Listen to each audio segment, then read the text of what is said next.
Bonsoir à tous. Dans le cadre de notre série sur les paraboles de l'Évangile selon Matthieu, nous sommes heureux de pouvoir aborder l'une des dernières paraboles de l'Évangile, la parabole des talents. Tout le monde en a entendu parler, je pense. Cette parabole est située vers la fin du discours donné par Jésus à ses disciples, qu'il a commencé au chapitre 24, en quittant le temple, d'ailleurs pour la dernière fois. Et ce discours a précédé de quelques jours sa crucifixion. Donc, dans toutes les paraboles de Matthieu 24 et Matthieu 25, il insiste sur l'importance d'être prêt pour son retour. Il dit à la fin de chaque parabole, « Veillez, vous ne savez pas quand le Maître viendra ». Dans la parabole des 10 vierges, celle qu'on a vue la semaine dernière, l'accent était mis sur la vie intérieure. Cette lampe qui doit briller toute la nuit, même si elle est longue. On a vu qu'il fallait se préparer à tenir une lumière allumée pendant une longue nuit. Et bien sûr, dans le cadre de l'interprétation de cette parabole, on voit qu'il s'agit pour le peuple d'Israël, le peuple qui était censé être les témoins du Seigneur, de persévérer jusqu'à la fin, à maintenir une loyauté envers le Messie, Jésus, et en refusant tout compromis avec l'Antichrist, qui cherchera, bien sûr par tous les moyens, de séduire le peuple d'Israël. Et dans cette parabole des 10 vierges, il y a une belle application pour nous aussi, en tant que croyants.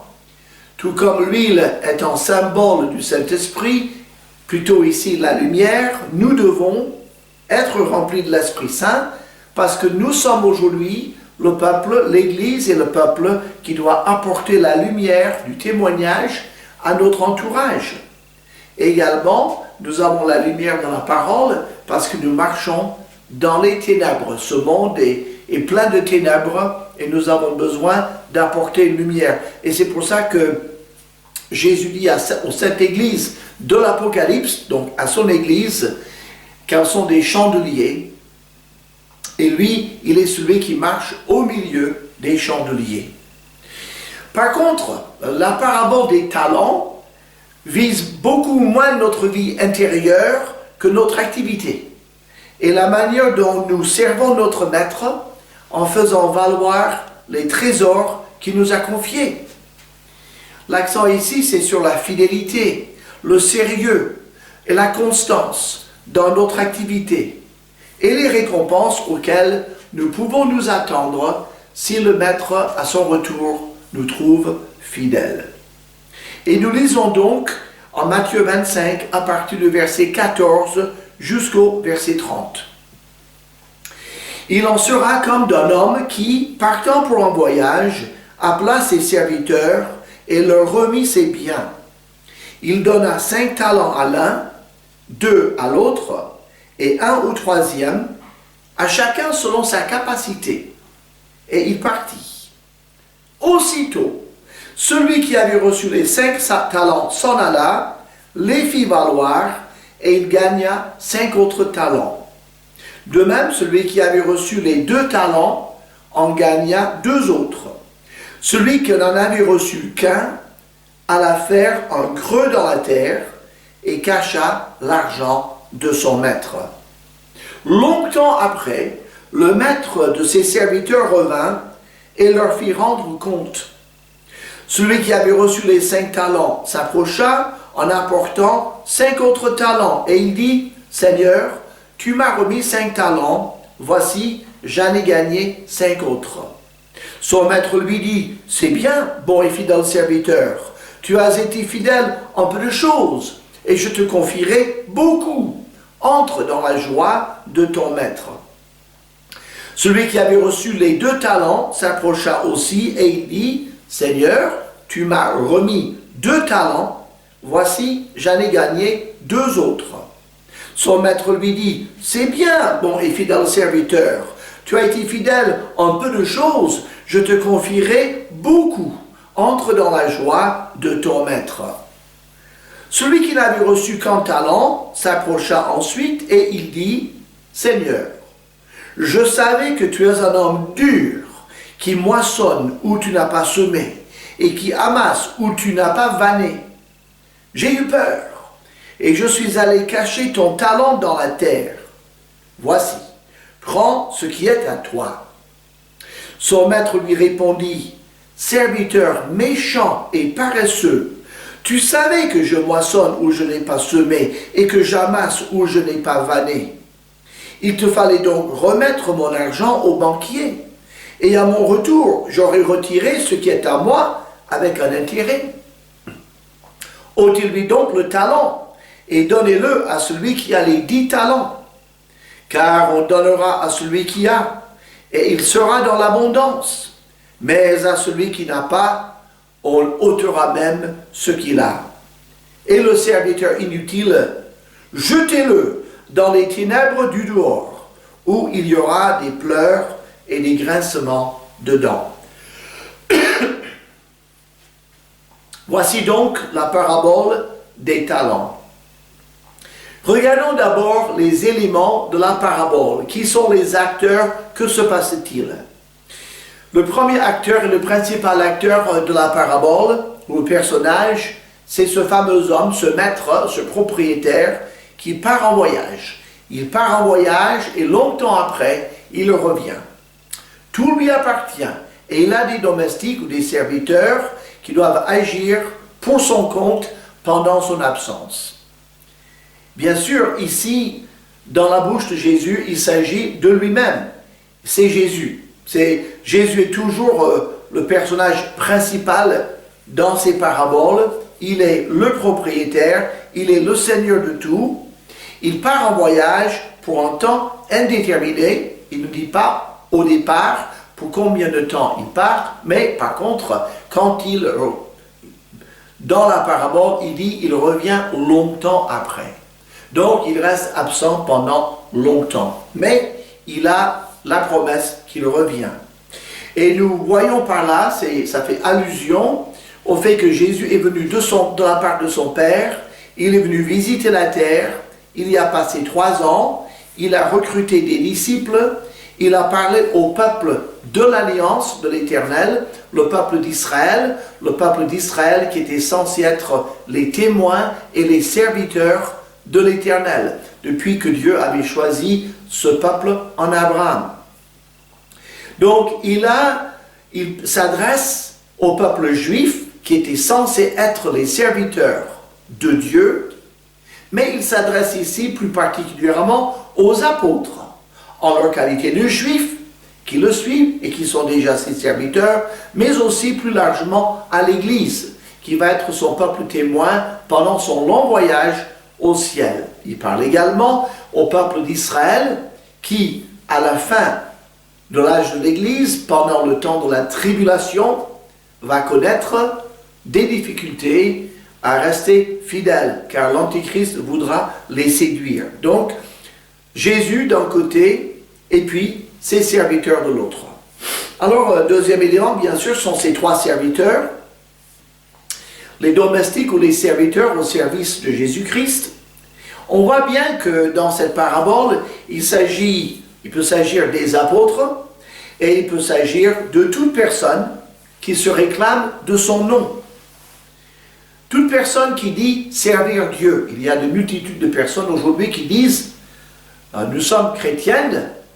Il y a des pasteurs, il y a des rabbins, il y a des prêtres qui se réclament tous du nom de l'Éternel et pour le christianisme ou la chrétienté qui se réclament également du nom de Jésus-Christ. Et chacun dit mais j'ai conscience de le servir, mon service est pour Jésus. Bon. Alors pour ces 3 serviteurs, le maître leur donne différentes sommes d'argent. Ça nous amène au talent. Le talent, ce n'est pas ici le talent comme dans l'usage courant, la capacité de faire certaines choses, comme on dit de quelqu'un, il est plein de talent ou il est talentueux. Non, ici le talent, c'est une somme d'argent, c'est une richesse.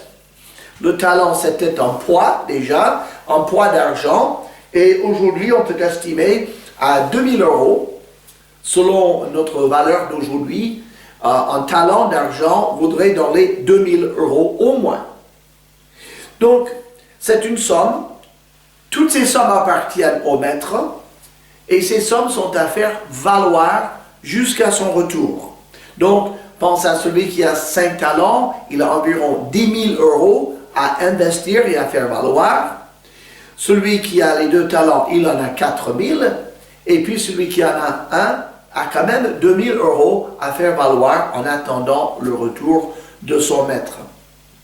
Vous remarquerez que celui qui a 2 talents n'a que 2 fois celui qui a 1 talent.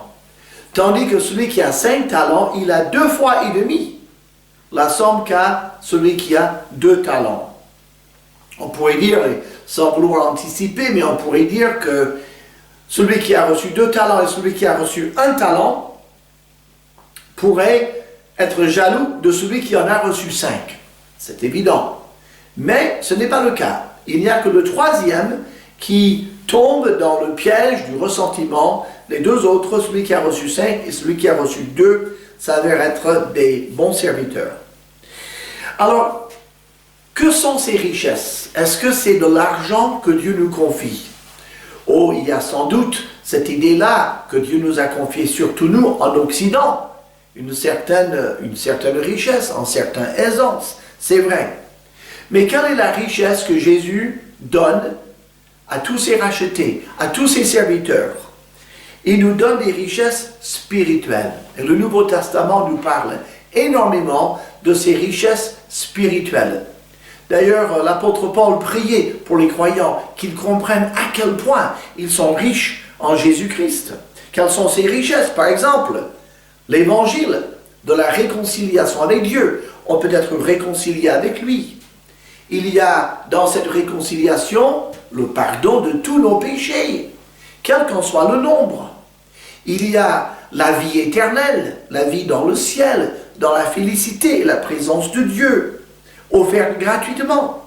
Il y a la victoire sur Satan, celui qui nous trouble, celui qui dominait sur nous, celui qui nous donnait la peur de mourir, il est vaincu par Jésus. La victoire sur le péché, qui nous colle à la peau. Eh bien, on peut dire non au péché. La victoire sur la mort. La mort pour nous, c'est un passage, ce n'est pas la fin de tout. Et puis, il y a la présence du Seigneur dans nos vies, de savoir qu'il est là tous les jours, ses promesses. Il y a le trésor inépuisable de la Bible elle-même, la révélation de Dieu par laquelle nous connaissons tout ce qui concerne Dieu et notre vie. Il y a toutes les promesses de Dieu qui sont inscrites dans la Bible. Donc, on peut voir que toutes ces richesses sont essentiellement des richesses spirituelles. Mais l'apôtre Paul nous rappelle que Dieu avait déjà confié des richesses spirituelles à son peuple élu, à son peuple témoin, à Israël. Si vous regardez en Romains chapitre 9, versets 4 et 5,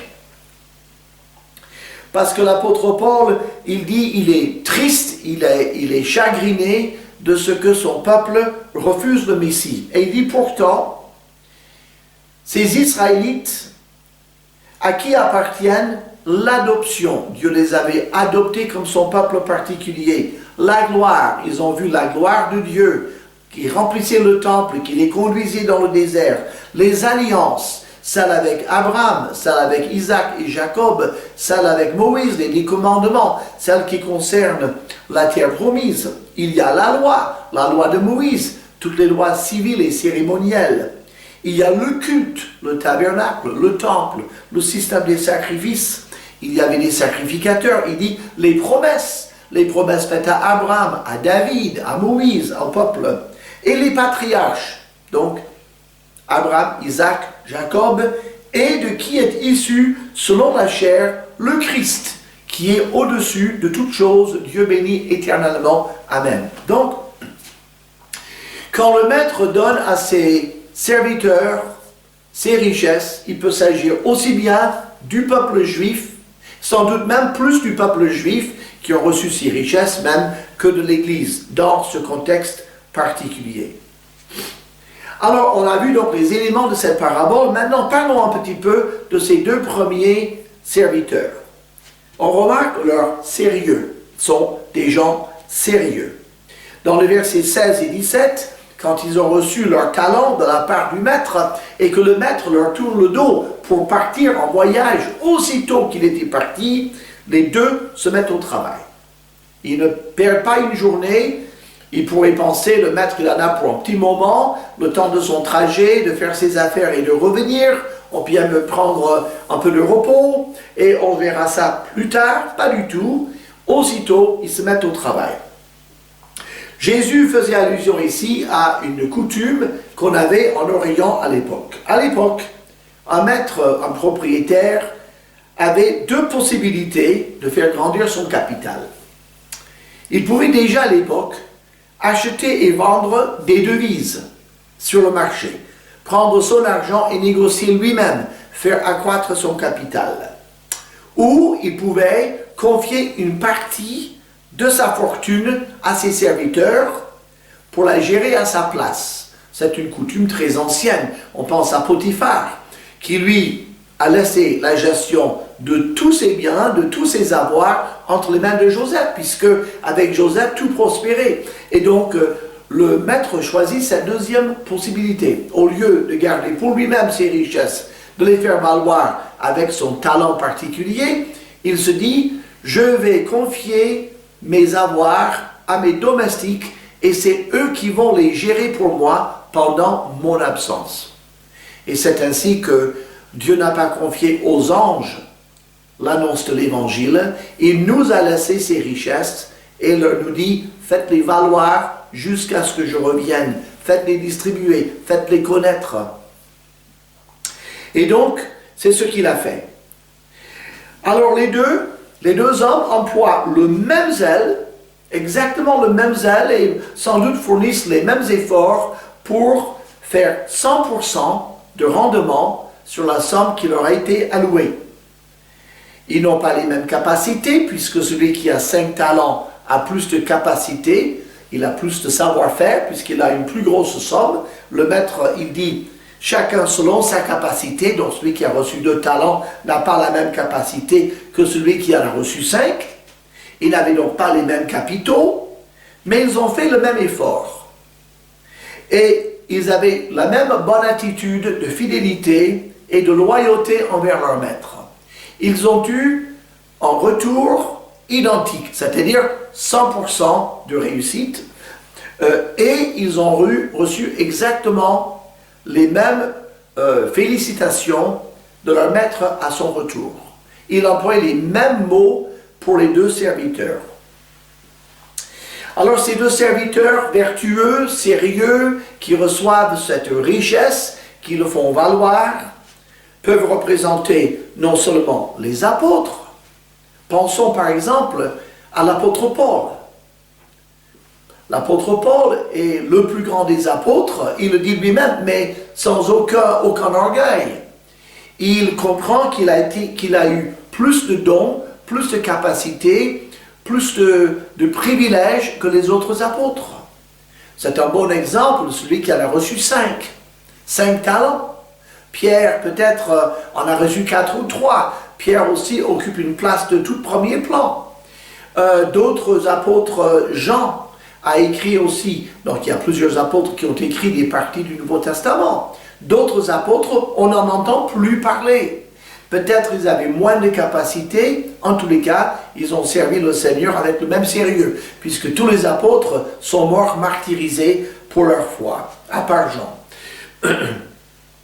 Donc, ces deux serviteurs sérieux peuvent représenter non seulement les apôtres, les juifs, et les croyants juifs de cette époque-là, dans l'église de Jérusalem, parmi les disciples, mais aussi, plus largement, tous les croyants, même pendant l'âge de l'église, qui emploient leur temps et leurs efforts pour faire connaître l'évangile, pour faire valoir, pour faire connaître ses richesses. Là, alors les 5 talents peuvent aussi représenter la capacité de comprendre les choses spirituelles. Il y a des gens qui comprennent beaucoup de choses de la parole. Il y en a d'autres qui n'en comprennent pas autant. Certains ont plus de capacité pour enseigner, pour prêcher, etc.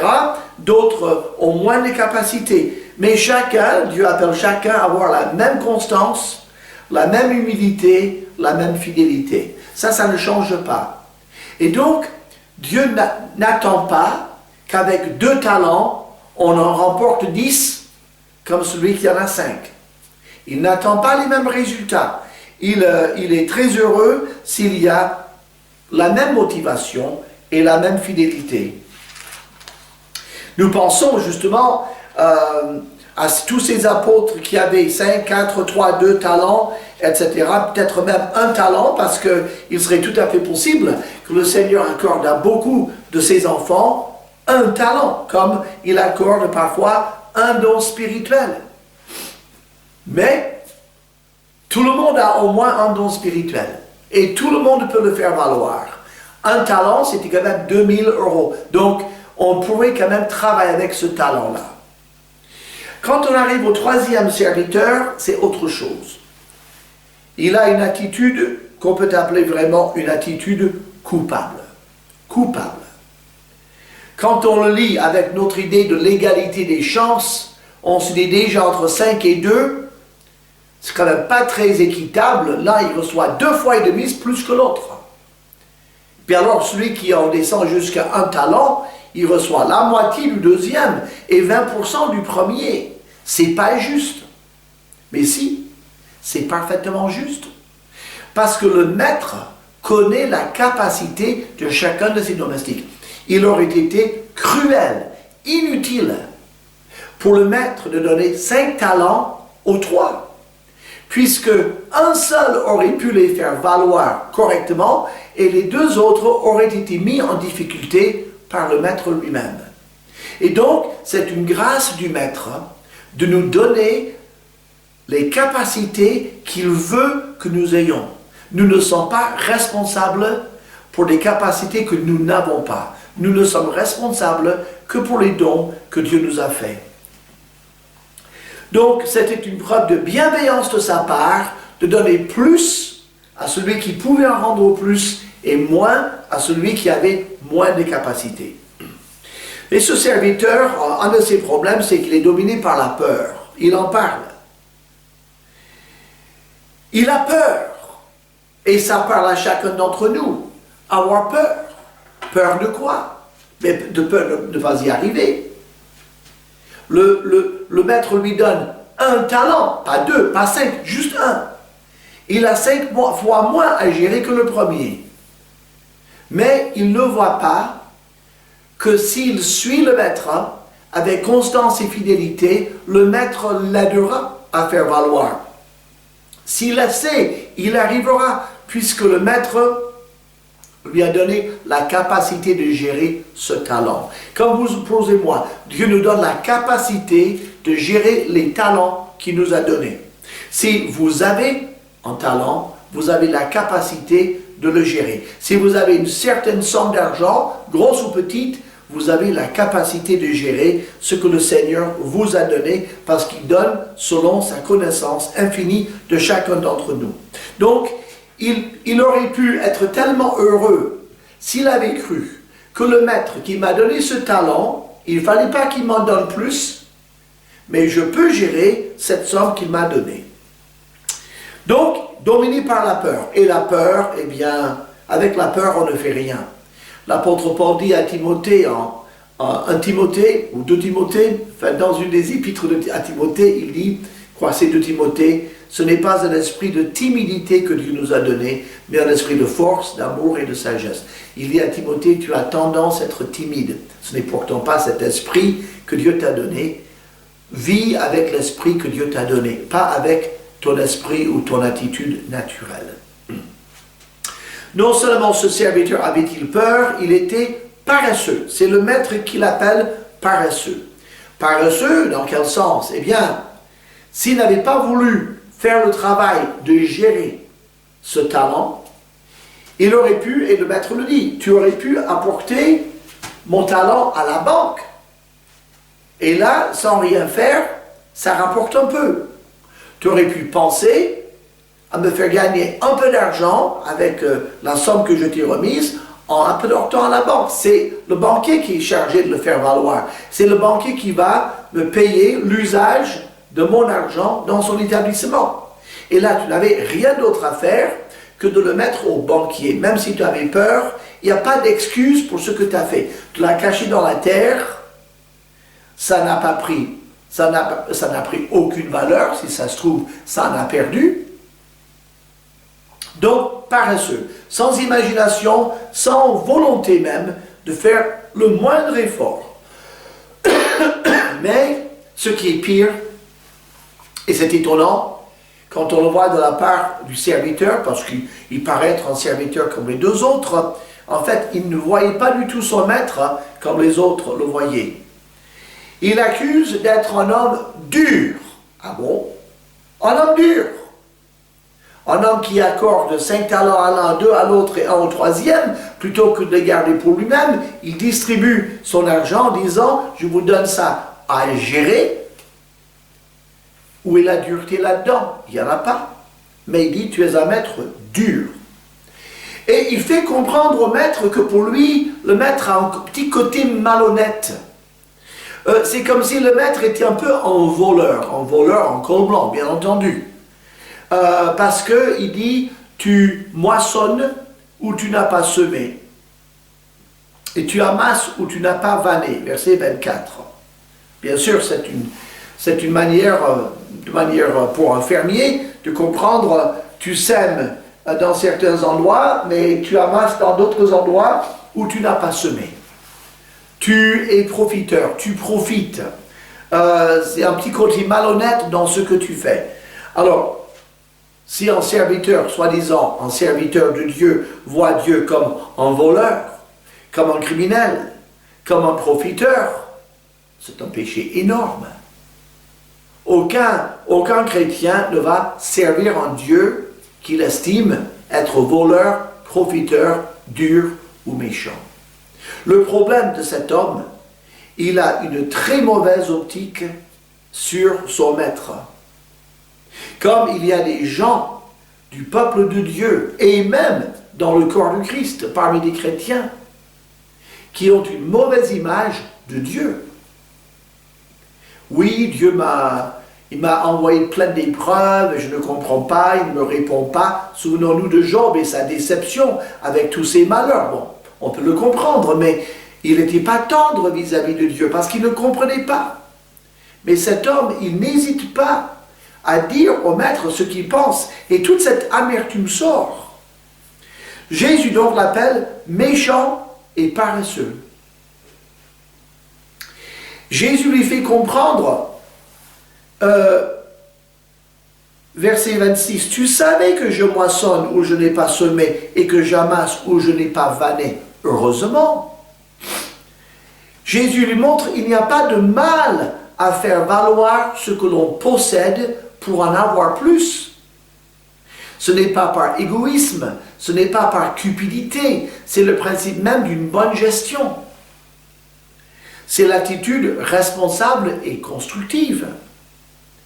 Et dans le cas du Seigneur, il s'agit de distribuer son évangile, afin que Christ trouve des rachetés dans les pays qu'il n'a jamais pu visiter lui-même. Jésus est resté dans les confins du pays promis, Israël. Il n'a jamais quitté, sauf en tant que bébé pour aller en Égypte, pour se cacher, mais il n'a jamais quitté le petit pays d'Israël.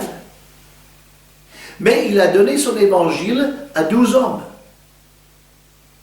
Et ces 12 hommes plus Paul sont partis, ils ont amené l'évangile jusqu'aux confins de l'Empire romain, jusqu'en Italie, en Espagne, en Angleterre et jusqu'en Inde. Ils ont fait connaître l'évangile dans le monde entier de cette époque-là.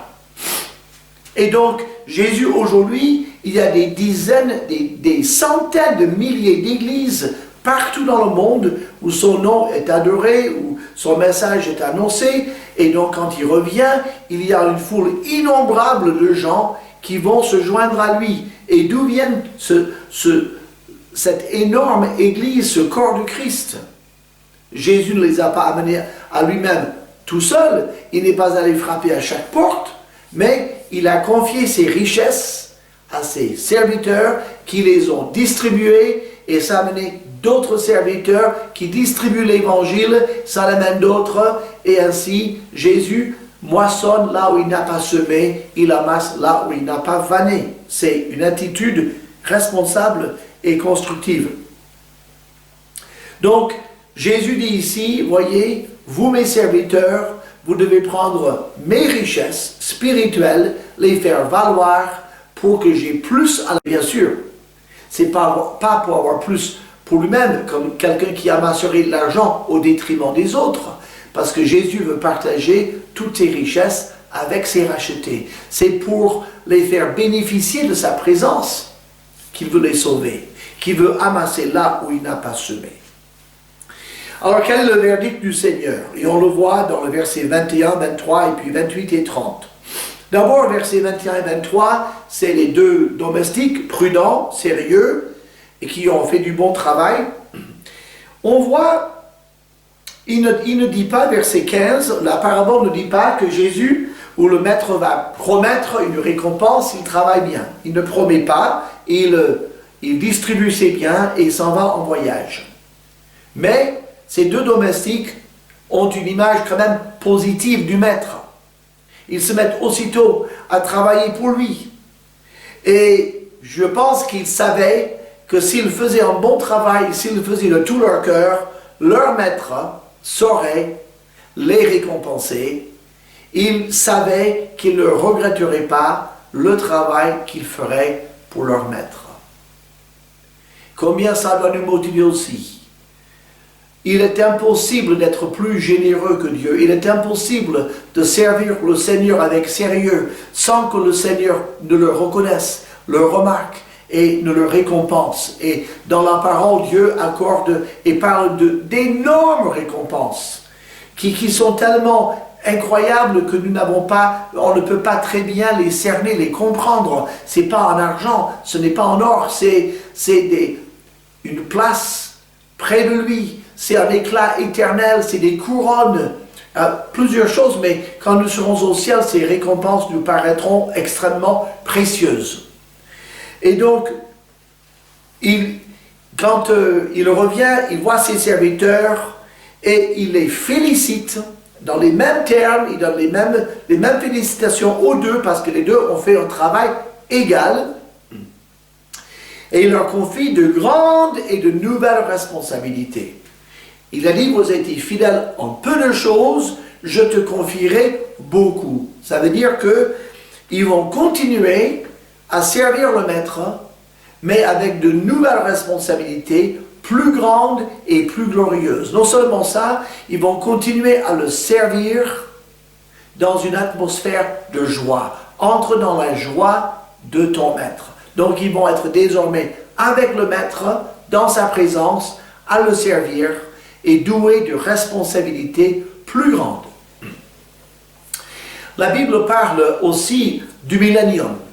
Quand Jésus viendra pour juger et pour régner, car là il revient, il rencontre ses domestiques, il leur donne de la joie et de nouvelles responsabilités. La Bible parle de ce que les serviteurs de Dieu auront une partie de la terre sur laquelle régner ou gérer pour le compte du roi des rois. Soit 5 villes, 10 villes, il a dit aux 12 apôtres, vous serez sur 12 trônes à juger les 12 tribus d'Israël. Donc, les apôtres savent déjà quelle sera leur responsabilité pendant le millénium. Donc ces gens-là, et la parole nous enseigne assez clairement, que les bons serviteurs de Dieu, pendant cette période, auront la possibilité de régner avec Christ pendant le millénium. D'ailleurs, ceux qui règnent avec Christ pendant le millénium comprennent les saints de l'Ancien Testament, les apôtres, l'Église et le faible reste qui se convertit pendant la grande tribulation. Et on peut vous le montrer en Apocalypse chapitre 20. Apocalypse chapitre 20. Nous lisons dans le verset 4, « Et je vis des trônes, et à ceux qui s'y assirent fut donné le pouvoir de juger. Et je vis les âmes de ceux qui avaient été décapités à cause du témoignage de Jésus et à cause de la parole de Dieu, et de ceux qui n'avaient pas adoré la bête ni son image, et qui n'avaient pas reçu la marque sur leur front ni sur leurs mains. Ils revinrent à la vie et ils régnèrent avec Christ pendant 1000 ans. Donc il parle des martyrs, des saints de la tribulation, qui ressuscitent et qui règnent avec Christ pendant le millénium. Verset 6. Heureux et saints ceux qui ont part à la première résurrection. La seconde mort n'a point de pouvoir sur eux. Donc, la seconde mort n'a de pouvoir que sur les gens qui n'ont jamais reçu Christ comme sauveur, qui n'ont jamais cru dans le sacrifice de Dieu et qui n'ont jamais placé leur foi en Dieu. Mais Abraham, il a placé sa foi en Dieu. Isaac aussi, Jacob aussi, David aussi. Donc tous les saints de l'Ancien Testament, la seconde mort n'a pas de pouvoir sur eux. Ils ont la vie éternelle. Et il dit, ils seront sacrificateurs de Dieu et de Christ. Et ils régneront avec lui pendant 1000 ans. Donc tous les rachetés, y compris les saints de la tribulation, tous les rachetés de tous les temps vont régner avec Christ pendant le millénium. C'est très clair dans l'Apocalypse chapitre 20. Ce qui fait que ces deux domestiques, dans cette autre parabole, vont régner avec Jésus-Christ et vont avoir des responsabilités accrues à cause de leur fidélité. Le plus capable des serviteurs, celui qui a reçu 5 talents et qui les a fait valoir, il reçoit le talent du serviteur paresseux et inutile. Donc, on lui donne la responsabilité de celui qui n'en était pas digne. Alors, qu'arrive-t-il au serviteur méchant et paresseux, qu'il appelle inutile? C'est le maître qui ajoute cet adjectif. Il est jeté dans les ténèbres du dehors. Ça veut dire quoi? Ce serviteur-là n'a jamais été vraiment en racheté du Seigneur. Comment ça se fait-il qu'on puisse être appelé un serviteur de Dieu et ne jamais appartenir à Jésus-Christ, être sauvé? Comment peut-on être appelé un serviteur, un domestique du Seigneur et finir en enfer? Eh bien, Jésus en parle très clairement pendant son ministère. Il parle aux Israélites, aux Juifs. Par exemple, en Matthieu 23, verset 13, il dit « Malheur à vous, scribes et pharisiens hypocrites, parce que vous fermez aux hommes le royaume des cieux. Vous n'y entrez pas vous-même, et vous n'y laissez pas entrer ceux qui veulent entrer. » Alors, comment se fait-il qu'un pharisien et un scribe pouvaient fermer le royaume des cieux aux autres? C'est qu'ils avaient la capacité de l'ouvrir aux autres. Ils étaient les autorités religieuses. C'était eux qui devaient enseigner la vérité de Dieu. Mais ils n'en faisaient rien. Ils étaient considérés comme serviteurs de Dieu. Ils étaient considérés comme des enseignants venus de Dieu. Mais dans la mesure où ils ne faisaient pas connaître le royaume des cieux, mais ils le cachaient, qu'ils le fermaient, ils n'entraient pas eux-mêmes et ils empêchaient d'autres gens d'y entrer, c'est exactement comme ce serviteur inutile qui prend le talent, ce privilège spirituel, et il le cache dans la terre. Il n'en profite pas, les autres n'en profitent pas. Personne n'en profite. Et donc, ce serviteur méchant, inutile et paresseux, déjà est représenté par les pharisiens du temps de Jésus. Quand Jésus dit « Ceux qui se disent Seigneur, Seigneur n'entreront pas tous dans le royaume des cieux, seuls ceux qui font ma volonté qui est dans les cieux. » Les gens diront « Nous avons fait beaucoup de miracles en ton nom. » Je leur dirai ouvertement « Je ne vous ai jamais connus. » Exactement pareil pour les 5 veuves qui n'avaient plus d'huile. Quand elles arrivent à la salle des noces, le maître leur dit « Je ne vous connais pas. » Donc, c'est une image du peuple juif qui est censé connaître Dieu, qui a ce qu'il faut pour le connaître, mais qui ne le connaît pas, qui prétend le connaître et à la fin le maître dit, je ne vous connais pas et je ne vous ai jamais connu. Ça va aussi aujourd'hui, dans ce temps de l'Église, pour tous ceux qui se réclament du christianisme, du message chrétien, des soi-disant chrétiens, mais qui ne possèdent pas la vie éternelle, l'évangile. Ils ne sont pas réconciliés avec Dieu, ils ouvrent la Bible, ils parlent des choses chrétiennes, mais eux-mêmes ne connaissent pas Jésus-Christ. Ce sont des serviteurs de Dieu qui ont une richesse entre leurs mains, mais ils ne la prennent pas pour eux-mêmes, ils ne la donnent pas aux autres. Cette richesse-là, ils l'enfouissent dans la terre, personne n'en profite. C'est voilà qui est le serviteur. C'est comme ça que notre serviteur dit, serviteur de Dieu, et finira en enfer.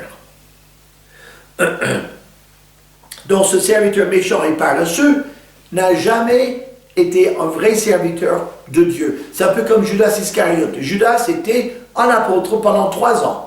Il a commencé avec les autres et il a terminé le soir avant la crucifixion. Mais il n'a jamais été un vrai disciple du Seigneur. Et Jésus a dit, je vous ai choisi, mais l'un de vous est un démon.